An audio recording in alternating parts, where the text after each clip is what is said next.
자두, 토마토, 수박, 참외, 오이, 풋고추, 상추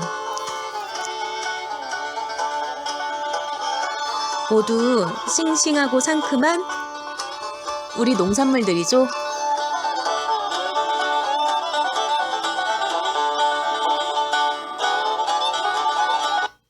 Y뉴스 외전 책 읽어주는 여자 나디아입니다. 연암서가에서 펴낸 피터 싱어의 동물의 방을 보고 있죠? 이 책은 김성한 선생님 옮김이에요.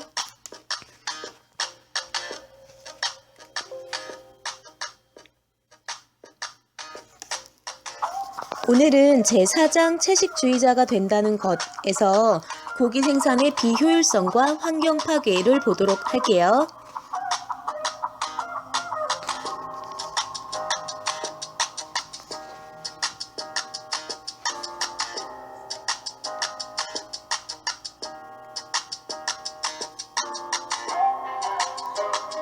고기 생산의 비효율성과 환경 파괴. 바로 이 순간 세계의 수많은 지역의 수많은 사람들은 먹을 것을 충분히 먹지 못하고 있다. 그보다 더 많은 사람들은 양적으로는 충분하지만 적절치 못한 종류의 음식을 먹고 있다. 그들은 대부분 충분한 단백질을 섭취하지 못하고 있는 것이다. 여기서 생각해볼 문제는 풍요한 국가의 식량 생산 방식이 기아 문제 해결에 기여하고 있는가이다. 모든 가축들은 인간이 식용으로 활용하기에 적당하다고 생각되는 크기와 무게가 될 때까지 성장하기 위해서 줄기차게 먹어야 한다. 예를 들어 송아지가 오직 목초만이 자랄 수 있고 옥수수나 인간이 먹을 수 있는 식량이 되는 다른 종류의 작물이 자랄 수 없는 거친 목초지에서 풀을 뜯어 먹는다면 그 결과 인간은 송아지를 통해 다른 것을 희생하지 않고 단백질을 얻은 격이 될 것이다. 왜냐하면 이렇게 성장한 송아지는 아직까지 우리가 거친 목초로부터 경제적으로 수출할 수 없는 단백질을 공급하기 때문이다. 그러나 우리가 동일한 송아지를 사육장이나 다른 감금 시스템에서 사육하게 되면 상황이 달라진다. 이제 송아지에게는 사료를 제공해야 한다. 아무리 송아지와 그 동료들을 좁은 공간에 몰아놓고 사육한다고 해도 적어도 옥수수, 사탕수수, 콩 또는 송아지가 먹는 것을 재배할 땅은 필요하다. 이와 같이 하여 우리는 우리가 먹어야 할 식량을 소를 위해 사용하게 된다. 송아지가 살아가는 데 필요한 생리 과정을 충족시키려면 이러한 식량의 대부분이 필요하다. 아무리 운동을 하지 못하도록 철저하게 막는다고 하더라도 단순히 목숨을 연명하기 위해서라도 송아지는 체내에서 음식을 연소시켜야 한다. 또한 사료는 송아지의 몸에서 먹을 수 없는 부분, 가령 뼈를 형성하는 데에 사용되기도 한다. 이러한 필요를 충족시키고 난 다음에 남는 사료만이 살로 전환되며 결국 이것을 인간이 먹게 되는 것이다.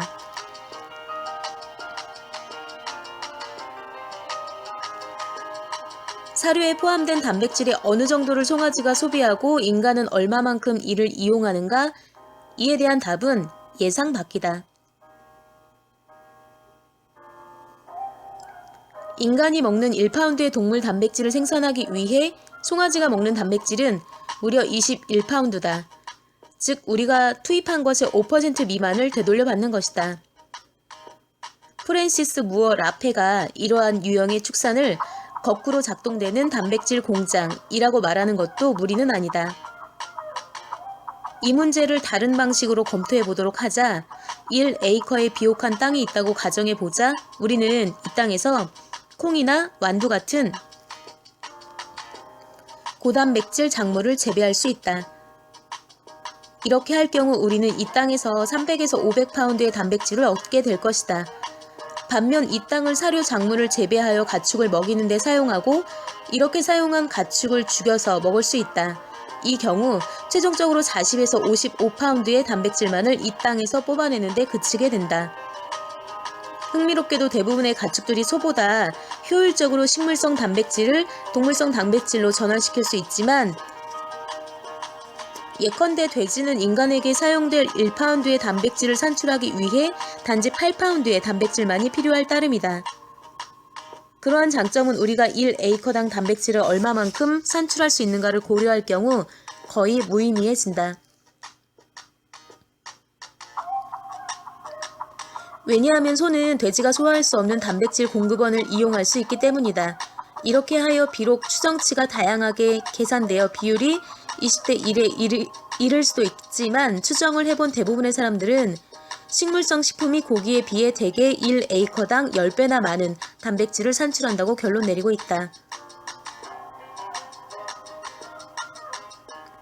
가축을 죽여서 고기를 먹는 대신 그들을 우유나 계란을 공급하는 데 활용한다면 우리에게 돌아오는 반은 훨씬 커지게 된다.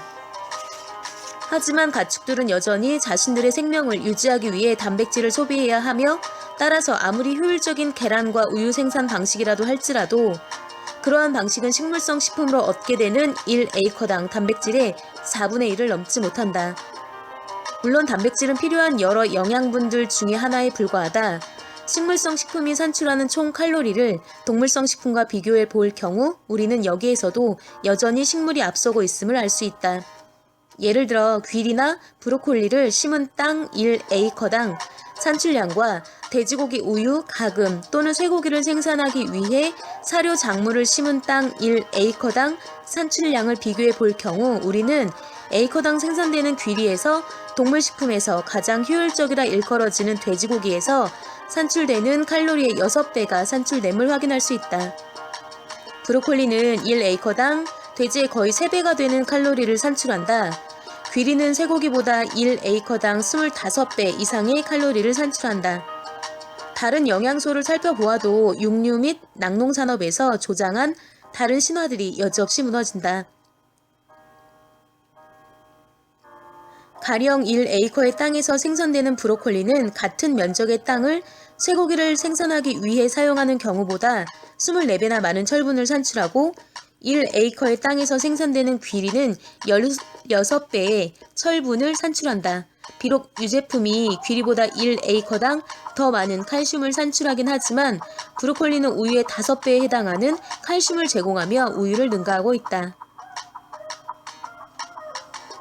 이상의 사실이 세계의 식량 사정에 대해 가지는 함의는 우리를 망연자실하게 한다. 1974년 해외개발심의회의 레스터 브라운은 만약 미국인들이 1년에 10%만 고기 소비를 줄일 경우 최소한 1200만 톤의 곡식이 인간을 위해 사용될 수 있을 것 혹은 6천만 인구를 먹여 살리는 데 사용될 수 있을 것이라고 추정했다.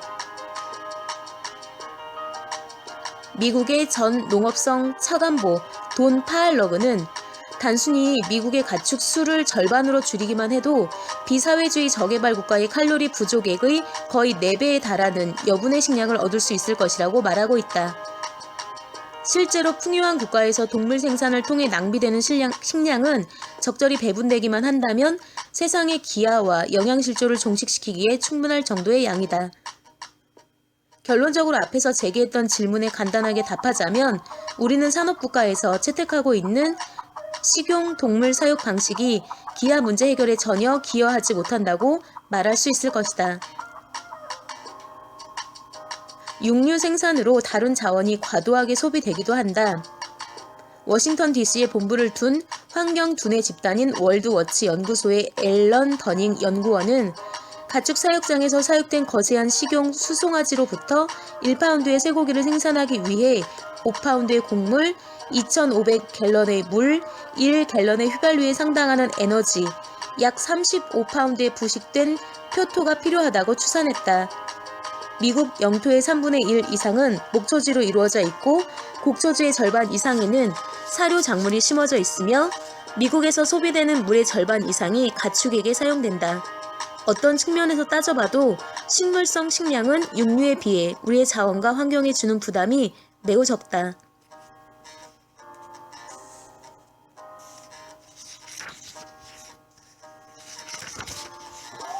먼저 에너지 사용을 고찰해 보도록 하자. 사람들은 농업이 비옥한 토지와 태양광이 제공하는 에너지를 사용하여 가용 에너지의 총량을 증진시키는 한 가지 방식이라고 생각할지도 모른다. 전통적인 농업은 바로 이러한 역할을 수행했다.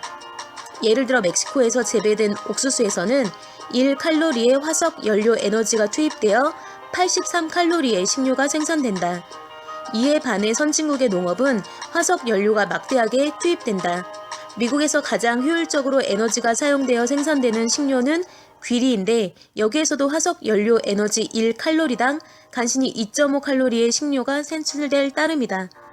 반면 감자에서는 2칼로리를 겨우 넘을 정도가 산출되며 밀과 콩에서는 1.5칼로리만이 산출된다. 하지만 이와 같은 보잘것없는 결과마저도 미국의 가축 생산, 어떤 형태로 이루어지건 가축 생산은 생산되는 것보다 더 많은 에너지가 사용된다. 가축 생산에 비하면 엄청나게 효율적인 것이다. 가장 효율이 높다는 방목 소에서 고기 1칼로리를 생산하기 위해서는 3칼로리 이상의 화석 연료가 사용된다. 반면 효율이 가장 낮은 가축 사육장 소에서 고기 1칼로리를 생산하기 위해서는 33칼로리의 화석 연료가 사용된다. 에너지 효율을 따져볼 때 달걀, 양고기, 우유, 가금 생산은 위에서 언급한 두 가지 쇠고기 생산 방식의 사이에 위치한다. 미국의 농업에 국한시켜 말한다면 일반적으로 곡식 재배는 소 방목에 비해 최소한 5배의 에너지 효율성을 가지며 닭 생산에 비해서는 20배 이상을, 가축 사육장의 소 생산에 비해서는 50배의 에너지 효율성을 갖는다. 미국의 가축 생산은 석유와 석탄이라는 형태로 땅에 저장되어 있는 수백만 년 동안 축적된 태양에너지가 있기에 가능하다. 농업 관련 산업회사의 입장에서 보았을 때 이러한 사실은 경제적 의미를 갖는다. 왜냐하면 고기가 석유보다 값어치가 있기 때문이다. 하지만 한정된 자원을 장기간 합리적으로 사용하고자 할 경우 이는 별다른 의미가 되지 못한다. 가축 생산은 곡식 생산에 비해 물이 훨씬 많이 들기도 한다. 1파운드의 쇠고기를 생산하려면 같은 양의 밀 생산에 요구되는 물의 50배가 필요하다. 뉴스위크지는 1000파운드의 거세한 황소에 들어가는 물만 있으면 구축함을 띄울 수가 있을 것이다 라는 말로 육류 생산에 들어가는 물의 양을 생생하게 기술하고 있다. 가축 생산품에 대한 수요로 미국, 오스트레일리아, 그 외 다른 국가의 수많은 건조 지역이 의존하고 있는 막대한 지하수가 고갈되고 있다.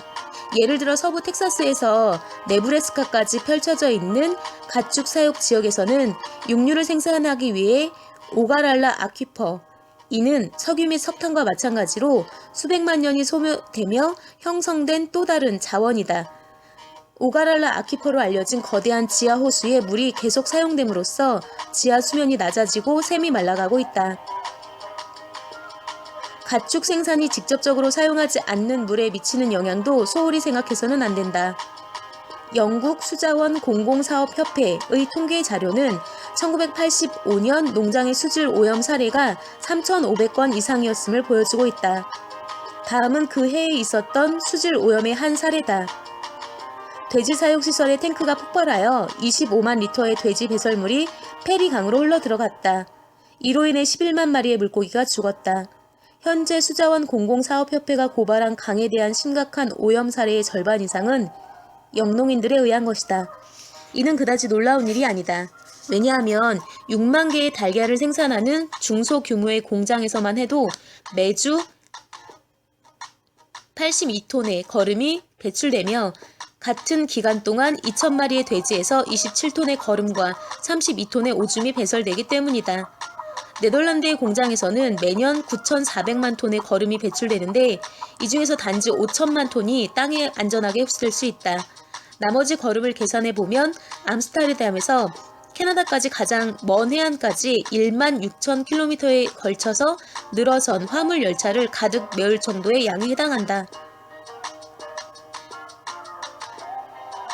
하지만 땅에 흡수되고 남은 거름은 어디로 실려가지 않는다. 이는 땅 위에 버려지고 이로 인해 물이 오염되며 네덜란드의 농업지대에 남아있는 자연 초목이 죽게 된다. 미국에서는 매년 가축들이 20억 톤의 거름을 배출한다. 이는 전 인구가 배출하는 거름의 10배에 해당한다. 이 중 절반은 공장에서 사육된 가축에서 나온 것이다. 그곳에서도 축산 폐기물이 자연스럽게 땅으로 되돌아가지 않는다. 한 양돈업자의 말처럼 비료의 가격이 노임에 비해 비싸지기 전까지 폐기물은 별다른 의미가 되지 않는다. 이와 같이 하여 토양을 비옥하게 만드는 데 도움을 주어야 할 배설물은 결국 하천을 오염시키고 만다. 고기 수요 때문에 초래되는 모든 어리석은 행동 중 첫 번째로 꼽히는 것은 아마도 마구잡이 산림 개발일 것이다. 역사적으로 볼 때 가축을 방목하고자 하는 욕구는 산림체벌의 중요한 동인이었다. 이는 오늘날에도 여전히 변함이 없다. 코스타리카, 콜롬비아, 브라질, 말레이시아, 태국, 인도네시아에서는 소 목초지로 사용하기 위해 열대의 우림을 개척하고 있다. 소에서 얻게 되는 고기가 그 나라의 빈곤층에게 혜택을 주는 것은 아니다. 대신 고기는 대도시의 부유층에게 판매되거나 수출된다.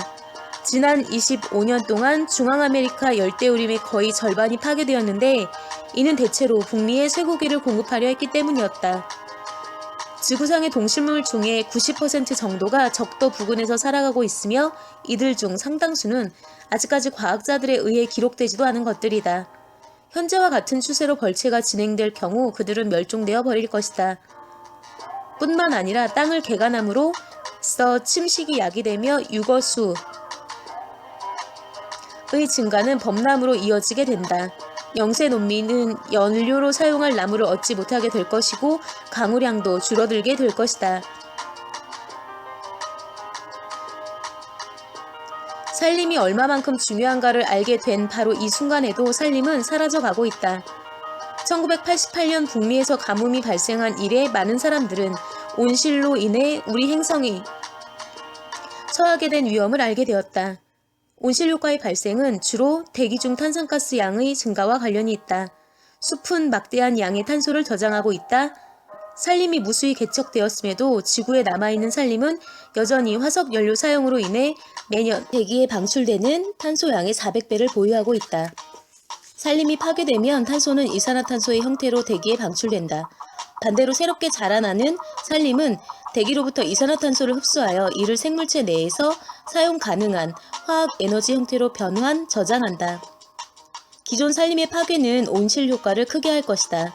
대규모 조림 사업과 이산화탄소 방출을 억제하는 다른 대책은 온실 효과를 완화시킬 수 있는 유일한 희망이다. 온실 효과를 완화시키는 데 실패할 경우 대규모의 가뭄 및 기후변화로 더 큰 산림 파괴가 초래될 것이며 서식지 변화에 대응하지 못한 수많은 종들이 멸종해 버릴 것이다. 이는 극지방 만년설의 해빙을 초래하여 해수면 상승을 가져올 것이고 이로 인해 해안 도시와 평원의 범람이 초래될 것이다. 해수면이 1m 상승할 경우 방글라데시 영토의 15%가 물에 잠기며 이는 천만 인구에 타격을 가할 것이다. 이는 몰디브, 투발루, 키리바시 같은 몇몇 저지대 태평양 섬들의 존속에도 위협이 될 것이다. 산림과 유기용 가축은 같은 땅을 놓고 경쟁을 벌인다. 부유한 국가의 국민들이 고기를 지나칠 정도로 즐긴다는 사실은 농업 관련 사업이 산림을 보존하거나 복구시키려는 사람들의 노력을 무력화시킬 수 있음을 의미한다.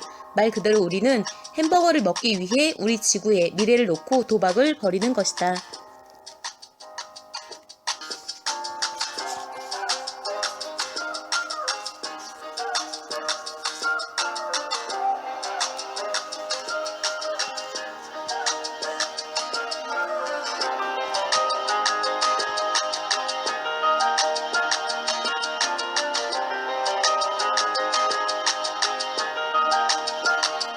무엇보다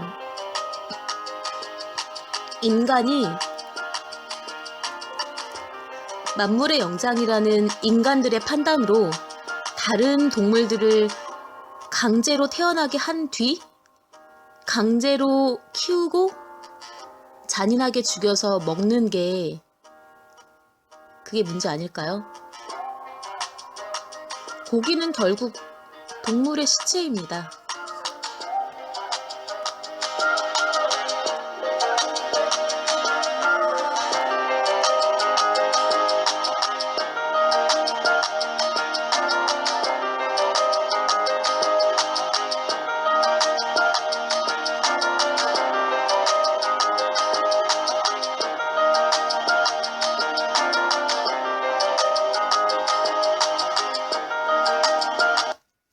Y뉴스 외전 오늘의 희망 메시지는요.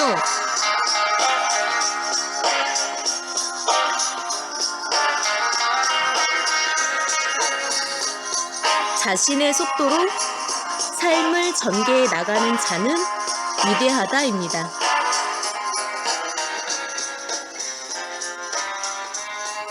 같은 지구에 살고 있지만 우리는 저마다 다른 환경과 가치관을 지니고 있죠. 남을 따라서라기보다는 남이 나를 따라하게 하는 건 어떤가요?